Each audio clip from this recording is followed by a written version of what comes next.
Because sometimes you're going to win, sometimes you're going to lose, sometimes you're going to save that person, sometimes you're not, And that's something that I think all of us need to understand is I think we're so controlled by what's the result?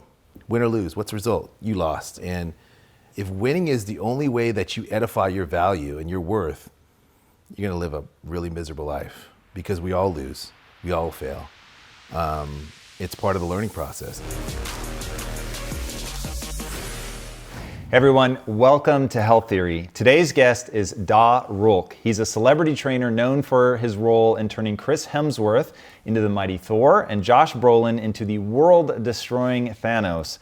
He's also the strength and conditioning coach for elite athletes, military warriors, and first responders, as well as some of the most explosive and powerful MMA fighters in the game.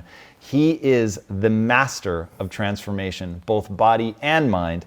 He's the principal trainer for Chris Hemsworth's center training system, and he helped Chris Cyborg develop so much strength that people say getting punched by her is like being hit by a gorilla.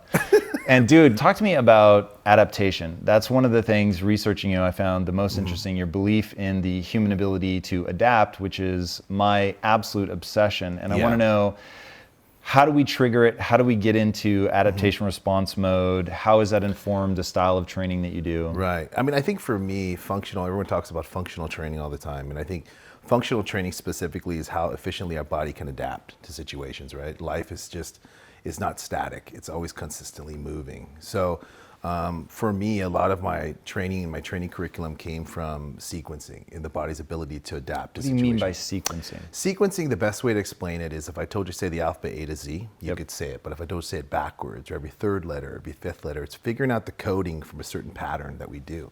And the same thing is with movement patterns. Whether I tell you to move and crawl, to a jump, to skip, to hop, your body's consistently trying to learn how to move in those movement patterns, right? And I think for me, even when I first started working with first responders, we'd see first responders that are extremely fit, in shape, and ready for their job, but they'd go out there in a fire and they'd get exposed to situations that they weren't used to or accustomed to or prepared for, and they couldn't perform, right? And that's kind of less in real life. Even though you're physically strong in the gym, you'd go out, you drop your keys, you pull your back, or you're doing something, you're just not where you want to be. And I always say that strength conditioning is kind of the third chapter, and then the first two are sensory processing and motor planning. And sensory processing really is your body's ability to adapt and taking and process information that we see through our senses, right? How do you train that?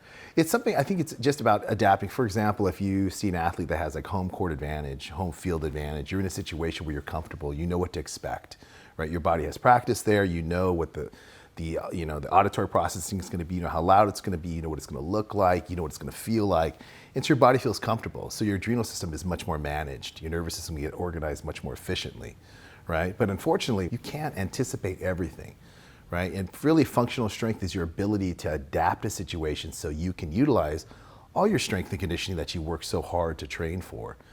Fighters are the same way. You go into a specific fight and you're prepared for one thing and you get something else. And that's where sometimes there's problems that occur, right? Because your body can't perform at the level that you had practiced on, you're ready for. So I think with processing, for me, it's always about changing the sequencing of movement patterns. And I do that, my foundational training modules, it doesn't utilize any weight, right? So it's really just focused on, can your body move?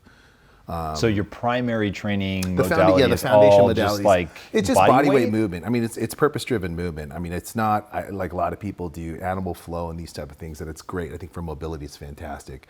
I try to get a little more specific on hinge work and understanding how the system's going to work and adapt to certain sequences that we move through. Can we move? Can we change the tempo? Can we change the body plane positioning? But there's always specificity in training. How I would train a firefighter is different than how I would train a special ops team guy. I understand the component of focusing on strength, powerful, explosive strength, and conditioning outside of it. I think there's nothing wrong with it. I think it's great to have those components in there. My curriculum is just to enhance that, right? To try to help train you to organize your nervous system so that everything that you're working so hard to develop on one side, we can apply then over to other aspects of your life. And I think, when you're talking about people that aren't even at an elite level, people that are just starting a program, it's very intimidating to start a strength conditioning program because you don't know where to start. And I always tell people all the time, I'm a believer in if you cannot move without load, you have no reason adding load to the equation, right? If someone can't squat with weight, then don't get under a bar with weight on there. And I think understanding the techniques and the fundamentals are very, very important. All right, let's go through some of that. So if somebody's watching this now, they've long thought about, they want to get into shape or whatever, but they are intimidated, they don't know where to start. Right. Where would you have them start? You were talking about how even like if you have a tiny ass apartment and you don't have space and you can't afford a gym, like that's not an excuse. No, exactly. You're exactly right, Tom. I mean, I think for me, it's always about lowering the barrier of entry, right? Some people are like, I want to go to the gym, but I can't afford a gym, right? It's a financial component. Or I like to train at home, there's not enough space. But if you have a backyard you can use, if you just have your living room we can use, we do a little spatial restriction, you stay in one spot. It's just changing the movement patterns of what they're having to do. I like it because the modifications that we can apply to someone who's a beginner or a novice versus someone who's an intermediate to advanced is something we can apply immediately, right? And so I like the opportunities to work with people that are just starting out. They're comfortable in their own house, they get them moving again, start working on building out some core strength or hip mobility again. A lot of people have seen me do a lot of crawling work. If you've seen stuff I've done with Chris and a lot of my first responders, and crawling just specifically is a foundational movement pattern, right? I think people look at crawling, they go, oh, is it just crawling? Crawling, we all crawl. I can kind of figure out how to crawl. Yep. But it's just like saying, can you figure out how to walk, how to run? There's a specific way. There's specific variations you can do with it as far as your foot placement, your body plane positioning, how low your knees are, what's engaging. There's so many variations to a crawl. Right, there's so many variations to a squat, all these different movements that we do. And then can we move from one and transition from one movement to another in a smooth pattern? So in bodybuilding, people will tell you that if you're only gonna do 3 things, do squat, deadlift, bench press. Right. So what is your basic? It doesn't have to be 3, obviously, but what are the just basics? Is it air squats? Is it push-ups? What are our sort of general things that people should be doing? I think there's I would say crawling. You get just stay holding it. It goes from holding a crawl in an isometric positioning, just holding that is very challenging for a lot of people. From the center of quad strength, your hip mobility, your core strength, your shoulder stability, just an amazing position just for overall functional strength. So a lot of people that can't do anything, I'll have them just hold the position off their knees and then just drop right back down to their knees. I mean, that's how we can deconstruct that movement. We can do like a squat positioning. So if you're doing a squat, which is great, like in bodybuilding and power movements, squat is always one of the primary foundational movements. But we do without weight. If you can't get down, you could brace yourself with your knee. If you're hinged, you can't get low because of your hips, your knee. There's ways to brace it by holding your body weight and reducing the body weight on it. But getting used to getting down and just getting your body moving is the key. I think we overcomplicate our training by saying, well, what piece of equipment do we need? What's going to smash us? I don't really believe in smashing people, I mean, that whole boot camp, like just smash people. I get it. We feel accomplished after you accomplish. I've seen your Instagram though, homie. And I will say that you seem to be smashing yourself a lot of times. For me, I do a lot of long cycle work. Like for example, when I did a 5K bear crawl, right?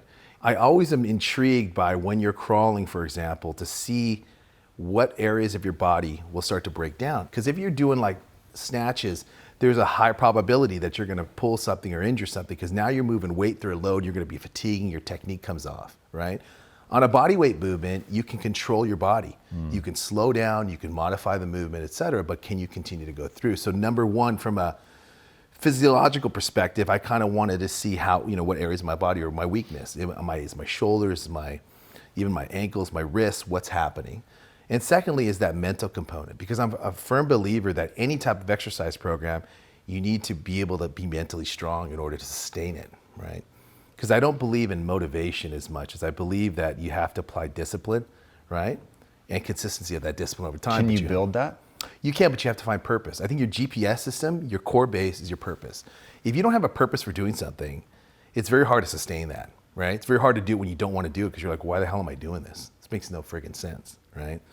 And so I'm a firm believer, my family is my purpose. So I do things for that. And it's amazing how much you can overcome, that discipline when it's a standpoint of like, you don't want to do something. And you're like, I got to stay consistent with it. What was your thing though before your family? So I'm guessing that you were yoked before you had kids.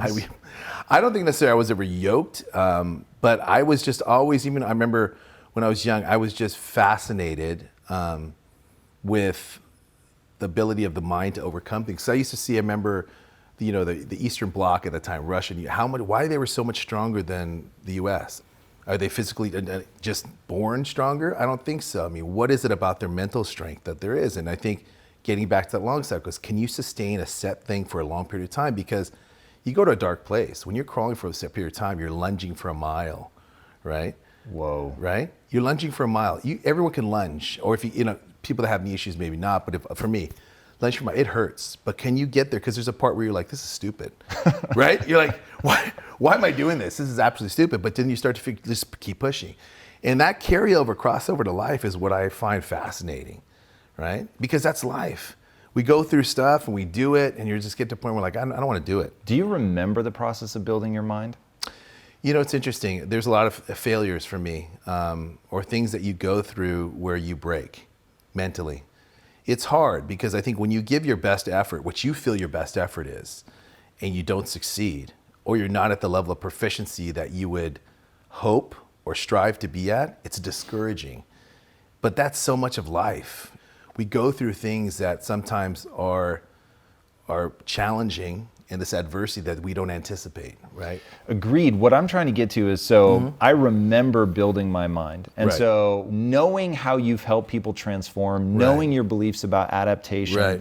it's like that seems to be something that you're incredibly good at. And I was wondering how much of that is That's through a great your question. own journey of That's a great transforming your question. body. Like, do you remember what you had to do in your mind? Have you always been mentally tough? And that's a great question. Is I think when I was a kid, I mean, was severely bullied. I remember getting bullied when I was a young kid, and getting bullied. I remember, you feel scared, and you feel helpless. And my dad was always into fitness. My dad was a LAPD, and so my whole life was surrounded by exercise, right? But he'd always have us, no weights, have us do push-ups and pull-ups and sit-ups. But for me, it was just I kind of delved into that. Is really kind of getting into that exercise component, for me anyways, because it was kind of my time. I controlled it.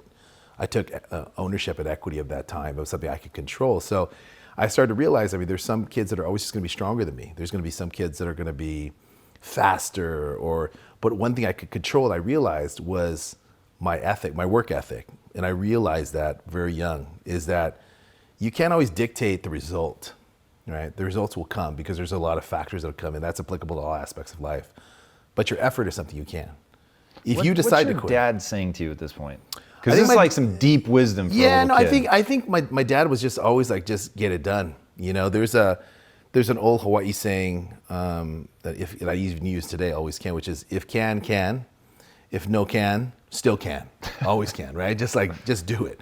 Because I think at the end of the day, my dad was just like, find a way. That was always the thing, find a way, just get it done, find a way. You're okay, but find a way, And he was really someone that was always telling me, like, no matter what, it doesn't matter if you win or lose, just don't quit, don't stop. And it was something I really took to heart, and I think it's something I apply now, and I try to instill in my kids and anyone I work with, is that whether you're fighting a fire, whether you're on deployment, whether you're a police officer, no matter what you're doing, even if you have the best of intentions, you got to just keep trying, because sometimes you're going to win, sometimes you're going to lose, sometimes you're going to save that person, sometimes you're not, and that's something that I think all of us need to understand. Is I think we're so controlled by, what's the result, win or lose, what's the result, you lost. And if winning is the only way that you edify your value and your worth, you're going to live a really miserable life, because we all lose, we all fail. It's part of the learning process. People always say either win or you learn. It's so true, so fucking true. Because if you don't understand that, then you just live your whole life being dictated by getting, affirmation from those around you, from this or that, from what you get, material things that you're able to grab. It's all that, right? And when you start to understand that it's about the effort, then you start to understand, listen, in everyone, there's people in situations that are in really crappy situations, and people that are going through really miserable times. And that's where the brightest lights sometimes come from. And if you look at those people with the brightest lights that come out, why? What is different? Because they could have very easily went the other way. It's usually those that had purpose and dictated that I'm gonna get out. They made a decision, they're doing it for their mother, they're doing it for their kid, they're doing it for some reason. And I think it's something that we all find through our journey, our evolution of life. Early on, if you were to talk to me in my 20s or maybe in your 20s, we're totally different people, right? You're like, I just want to crush it. I want to do this. I want to do this. And that's great. But then you get to a point where you're realizing that really doesn't matter as much as, when it's all said and done, what have you done to make things better? Or maybe you don't give a shit. Okay, then that's fine. Then there's those people. I'm just saying there's those people too. But I tend to be one of the people that give a shit. Let's talk about first responders who freeze. How much of getting over that is mental, and how much of it is the sequencing and the protocols to be comfortable being uncomfortable? It's interesting. I think for first responders in general, they're a different breed. Usually those that go in there are just trying to help. They're people that want to be involved in that community, that tribe, and they love to help people. I'll just use firemen, for example. And I think that the mental component for them is that mental fatigue, right, that they run into. Mental health is a major issue with first responders now, because I think one of the things that goes into it is that guys go into a situation where you're police, fire, military, and you go, damn it, I didn't do my best. I don't know what the hell happened. I should have known better. I did this, and they second guess themselves. And a lot of that is because they can't control it. Our body is in a fight or flight mechanism, right? So it doesn't really give a shit about, hey, go in and save everybody. It's just like, they got to worry about me. Literally, that's what the body cares about. Like, let's keep you safe and alive. And some things shut down, right? They can't see as well. They can't hear as well. And for me, that's why I wanted to create that system of something they can consistently do that are going to help them move better and process things a lot faster, and that's just getting them accustomed to moving in different movement patterns under duress. How do you create the duress in training? A lot of it is just the fatigue component of getting them through different movements and having them challenge them move it, because sometimes, muscle fatigue is one thing, and you get to a point where your lactic acid's at just a max threshold and you're just like, dude, I can't move anymore. But I try to move things where they can still move, but it's very challenging. Their heart rate's up, it's uncomfortable, they're hot, so their body's having to deal with their body temp. If there's like a visual restrictions, they can't see very well. Auditory restriction where we take away some of their hearing, maybe we cover one ear, they have one ear out. It's just the body having to understand it, because the body's like, what the hell, I can only hear out of one ear now. I can only see out of one eye. Can't see the different textural things. And the body stresses out, so the adrenal system stresses out because there's a sense of like, what's happening? It's trying to figure out what's happening.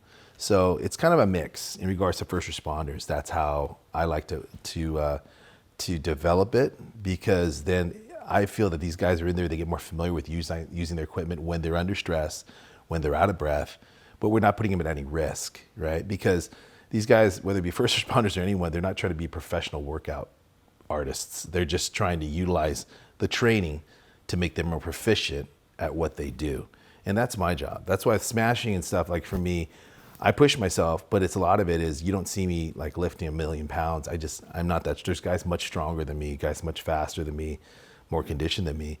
But I just, for myself, try to see if I can push myself a little bit farther beyond what I think I can do when I want to quit. Because really that is something that's going to apply to fire, police, military, is that it's hot, I'm tired, I can't get there, but there's 2 more people that need to get saved. Do I just give up? You can't. They got to push past that, right? Push past what they believe is possible. But if they've done it in training time and time, where they're that fatigued, and they learn that I just keep pushing, just keep moving, there's a crossover, right? If you look at the most expensive computers in the world, they aren't the biggest, they aren't the smallest, they have the fastest processing. The processing speed is very important. And can you maintain that? If I take away and you can only see out of one eye, hear out of one ear, and you can only use one arm, are you gonna freak out because you've been restricted? Or are you just like, I'm all right, I can do this. So you just keep moving and focus and manage your breath. And we have 5 senses, but we also have a near and far senses of, proprioception and vestibular, right? So our ability to kind of find our balance and our regulation is very important, because Define what proprioception is. Proprioception, a lot of the balance, when you run into a balance issue, we've seen people work on their proprioception on maintaining balance. Vestibular, much more on your inner ear, like for example, if you get vertigo, and try to manage that. Proprioception, is that basically biofeedback? It's being able to read what your body is telling you? Yeah, because a lot of that too is your ability. A lot of people find, where's my balance come from? Is it my hip mobility, hip stability, ankles, feet? Yes, all of the above. But it's also your ability to control your heart rate, control your mind and focus, right? These are all elements of it that I love to kind of deconstruct, the movement patterns of individuals and assess it. And it's hard. I know that people are like, hey, what do I do? It's important, but I think that's why trying to build curriculum in a platform where people can go in there, do their own assessment and understand where they are.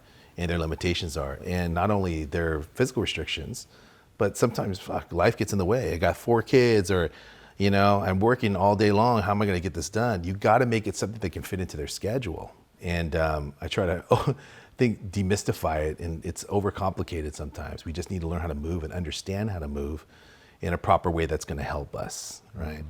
If you want to take that to the next level of talking about, sensory processing and sensory training and first responder training, or for pro athletes, or for whoever we're dealing with, it's a much different, right? Or people with actual physical restrictions and limitations that they just can't do it. There's things that you have to work around, but that always can mentality is something that resonates with me. Is there's always a way. We always find a way. And I think when you have that mindset, that applies to every aspect of your life. And really, that's what it's about, right? It's great to be great in the gym, but if you're weak-minded outside of the gym, what does that even apply to? You're just strong in the gym? Great, but that's not going to carry over. That's great in your gym life. If you're in the gym 1 hour of the day, what about the other 23 hours of the day? So I like to find things that are going to cross over that we can apply to other aspects of our life. So talk to me about the can-do mentality. I know your son was hit by a car and just shattered his leg. Yeah. So how have you guys, 1, kept him positive, 2, built back from that? Like, what's that protocol look like? It's funny. My son is far stronger than me at his age. We were going across a crosswalk. We waited, thing turned green. We walked across. Car's coming on the other side, speeding through, didn't look, and just turned right into him and just ran him over, like right in front of me. So it was a gnarly process. I mean, it's been like 3 years now. Unfortunately, he's recovered from all his injuries. But it was hard because, as a dad, I always wanted to protect my kids from everything. Not necessarily shield them, but be someone that they can count on that would always keep them safe. And I remember when he was hurt, he looked back at me, he's like, "Hey, Dad, you said you'd always protect me. What happened?" He was scared. And dude, it crushed me, dude. And it was hard because I couldn't get shot in my work because I always thought, hey, I'm strong enough to protect my kids, but realizing that anything could happen at any time. Life just happens, A lot of positive came out of it, and he has a very positive outlook on it. And if you ask him now, he always says, I would never change it. I was like, you got hit by a car. He goes, I wouldn't change it, Dad, because so many great things happened from it. He met a lot of different people. He saw the outreach of people. It forced him to kind of get out of his comfort zone and really push, Sometimes it's amazing being a dad. You get a chance to look at the development of these amazing humans from a different perspective. You love them so much, but then you also get to see how they develop, and it's fun. You see the aspects that they're stronger in you and the areas that you can help support them in. But I think that incident really taught me that you have no control of anything that you think you do. My whole thing is protect the family. Like I can control it, and he can't.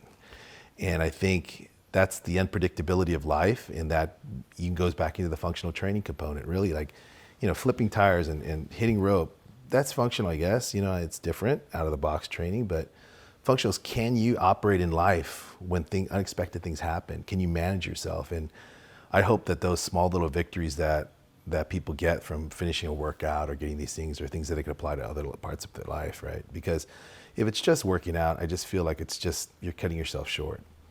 What's something that you taught him during that process? Interesting. I think one of the things I kind of taught him is to believe that the impossible is possible. So he was just getting into sports for the first time, and he was excited, kind of making new friends, and then this happens, and I think he was like, I finally try, and then this happens. It was kind of like from a fourth grader's perspective. Sure. I try, Dad, and then this happens. I mean, what's the use, right? Why should I try again? Or, it's going to be impossible. I mean, leg's never going to be the same as it was before. It's impossible. And I think I had to dig deep because there's that fear that in my head I was like, maybe he's right. Maybe it's not. Do I just tell him that it is? And maybe it's bullshit. Am I just bullshit my son, right? What did you tell him? I said one day at a time. I told him, I think I tried to manage his expectations. I just said, let's just get it stronger. Let's heal the bone first. Let's heal the bone. So you got to rest. You got to take your supplements, your nutrients, get the rest you need, keep stretching, do the, I kind of just keeping him on specific tasks. And then one task, the bone heals. Okay, now let's get the muscle stronger. Okay, muscles getting stronger, let's work mobility, right? And that's from a physical perspective. I think the hardest thing was mentally trying to get him past it. I have this thing called Mission 120 that I started. He was actually from him when he was much younger, like 6 or 7, that he asked me, hey dad, is there anything more than 100%? And I was like, yeah, there's 120%. I was like, like when a sprinter's running through the tape, they don't stop at 100 meters. They run 120 meters for top speed. You got to go past what you think is the finish line if you really want to get your maximum effort at at the end. And he's like, oh, that's interesting, Dad. He goes, do you do that, Dad? I was like, fuck. I was like, no. I was thinking about, of course, to him, I was like, oh yeah, son, of course, knock it out. But in my head, I was like, oh my God, that was like reality check, right? I was like, damn. So at that point, I kind of made it my mission to always try to do more than I believed was possible. And I started to see so many results from that. But I think getting him through it was something that I just kept telling him, listen, just one day at a time, stay, and it wasn't so much about stay positive, it's just like, stay focused on your task. This is the goal. There are gonna be days that you just feel like crap and you don't wanna do it. It hurts a lot and you have doubts, and that's okay to have those days. And I think allowing him to be okay with having those days, I found that it helped him more than if I said, suck it up. Suck it up, just go, right? Because inherently that's us, because I allowed him to kind of express his frustrations. I said, tell me, how frustrated do you feel? Are you scared? It's okay to be scared. Are you frustrated? Tell me your anxiety in regards to this. And it took a while to get it out of him, but I found that once you get it out, and that's a whole thing, right? I mean, talking about first responders and all of us in general, we have so much of a mental block that happens that we just don't want to do it because of fear or anxiety or past failures or whatever the case is, and it just stops us. And I think rather than saying, screw that, go, push past it, we all hear that, but that's not the reality. Yeah, you push past it, but all that crap that was back there still sitting in that room, just building up like a closet. You just keep throwing boxes in there. Eventually that door is going to swing open, all that crap's going to come out, and you're carrying all that excess baggage. So I'm just a firm believer, just have that line of communication, where I think I have that with my boys, and it's much more just, hey, let's talk about it. And we can be scared. You can have anxiety. It allows people to come to grips with that feeling and realize that they can rise above it. If you just deny that feeling, it just doesn't make sense. It works from a very short period of time. And even if you're able to sustain that for, say, 10 years, there's going to come a time in your life where it just breaks down, or it causes other hangups. Because you're trying to fix this circuit doesn't doesn't apply. So it applies to your relationships or other aspects that you would not want. You don't understand why. It's just a lot of it's because this circuit needs to be fixed. So I think coming to terms with all emotions is important. Driving them down doesn't make sense to me, And so, when you're talking to apply the applications into fitness, is that, being discouraged or, feeling very, you don't have lack of confidence, you're not self-confident. You feel funny about how your body looks. You don't feel strong, you feel weak, or all these different things. Rather than saying, screw it, we do it anyway. Yeah, you can. There's elements of that. You have to push past it. But if you don't come to grips with, that's okay when you feel that way, but just do it anyway. We try it anyway. Seems to work better for me in my own personal relationships and with my kids, and how we deal with clients and first responders. It's I think they feel like you give a shit too, right? Yep. Yeah. What did he teach you? I think his resilience is something that I always see every day. He has his own things that he struggles with in his life, but he always tries to have an attitude of, even if I'm not in the greatest of moods, Dad, I'll try, right? And that's all I ever want, is my son to just feel like I'll try. And if I can get that across to anybody, is just try. Because you can control try, right? Can't control do all the times, because maybe it just doesn't work out.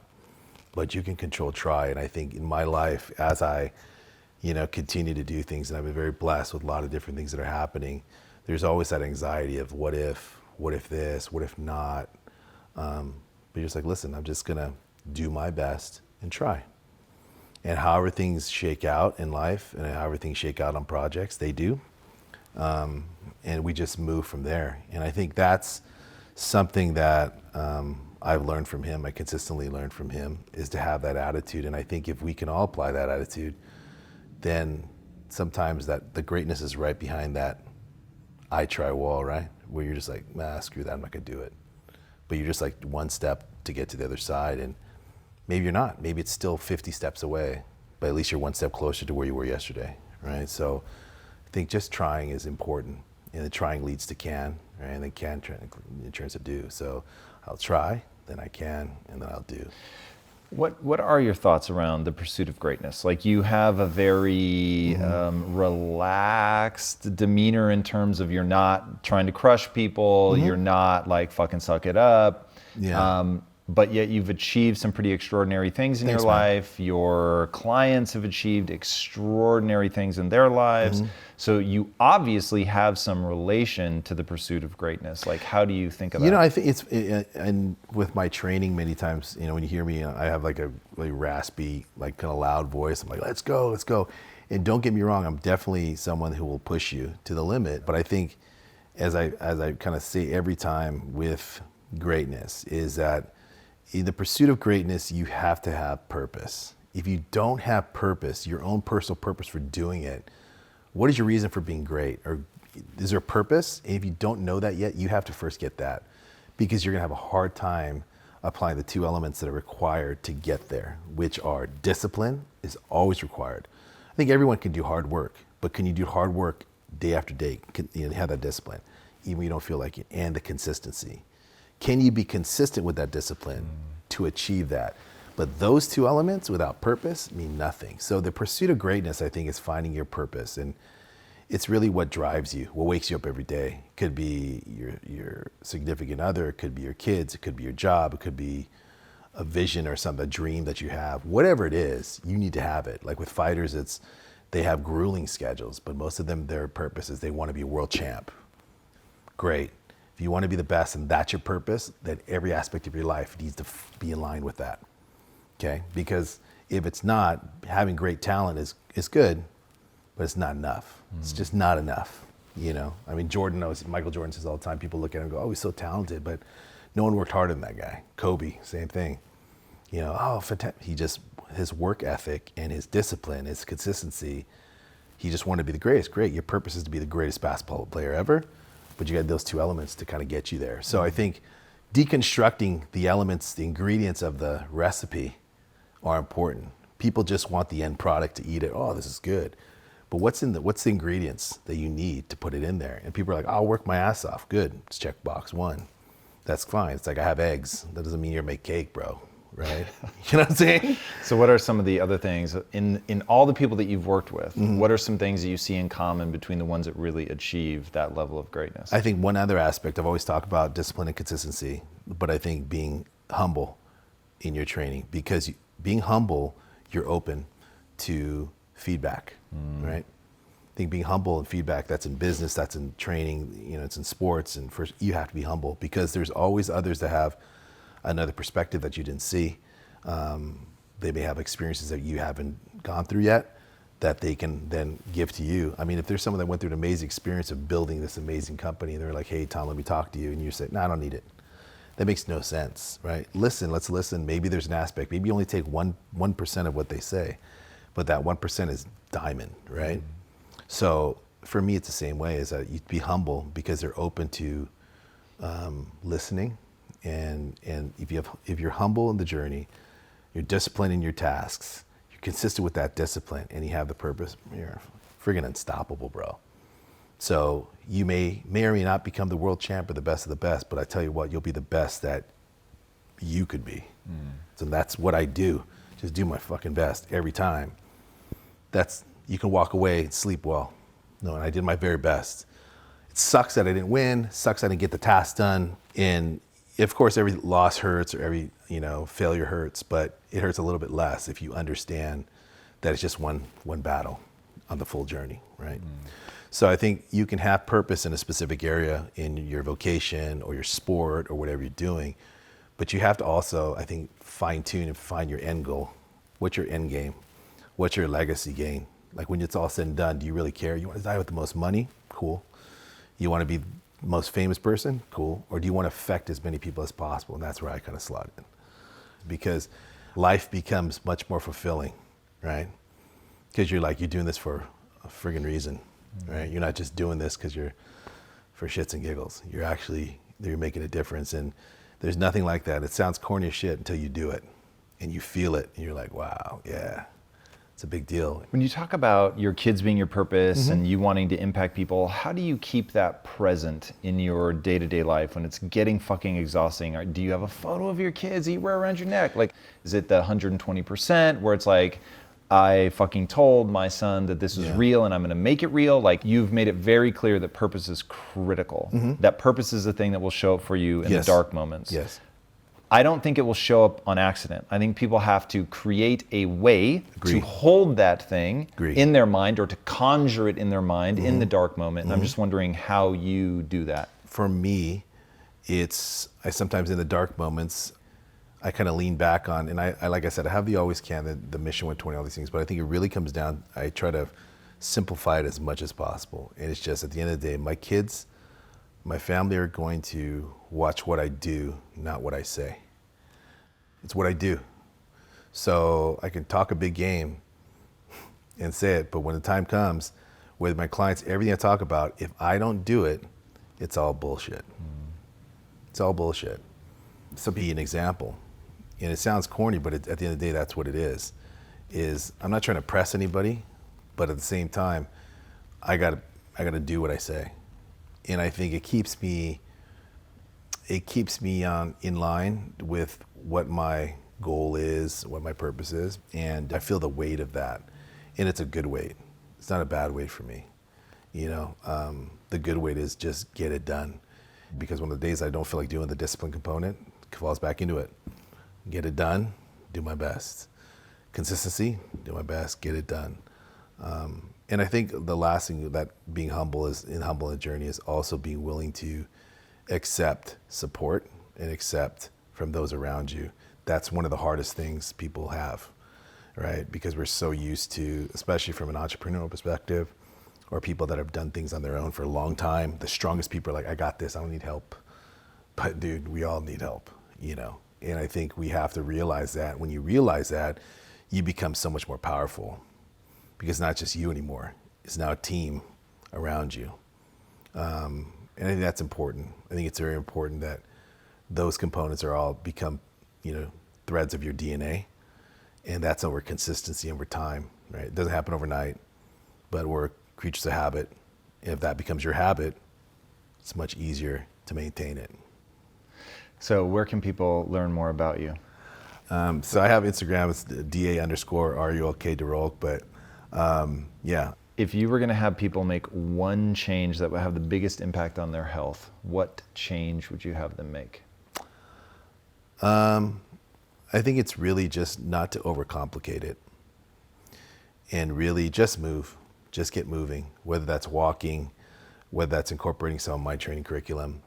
But don't let yourself get intimidated by the possibility of getting in better shape. I think many times people have gone down the journey and failed so many times. They're like, I don't want to try anymore, right? Or it just hurts too bad. But just understanding that, just move. Don't overcomplicate it. Get out, walk. Because I think people look at an exercise program, they're like, screw that. I don't have the time. I'm too hurt, too out of shape. Just move. And I think one step leads to the second. So if we can just get more mobile, start moving around a little bit more, then you're more inclined, okay, let me do that on a regular basis. Let me try to increase intensity, et cetera. But I think all of us try to get exposed to, try this new workout, try that new workout, and it's intimidating. And we get hurt and things happen and we don't feel good about ourselves. So I try to tell people, just kind of go in with an open mind and, just move. And I'm happy just to see people moving, I'll be the biggest cheerleader for everyone that can get that done. So that's awesome. Well, guys, I think that moving is very good advice, and anybody that is helping to train first responders certainly gets my vote of confidence. I highly encourage you guys to check out what he's doing. It's really cool, and he's being very humble, which he said is one of the keys. But truly, he's got some amazing stuff. Check out his Instagram, see what he's up to. I think it will help. If you haven't already, be sure to subscribe. And until next time, my friends, be legendary. Take care. Thank you guys so much for watching and being a part of this community. If you haven't already, be sure to subscribe. You're going to get weekly videos on building a growth mindset, cultivating grit, and unlocking your full potential.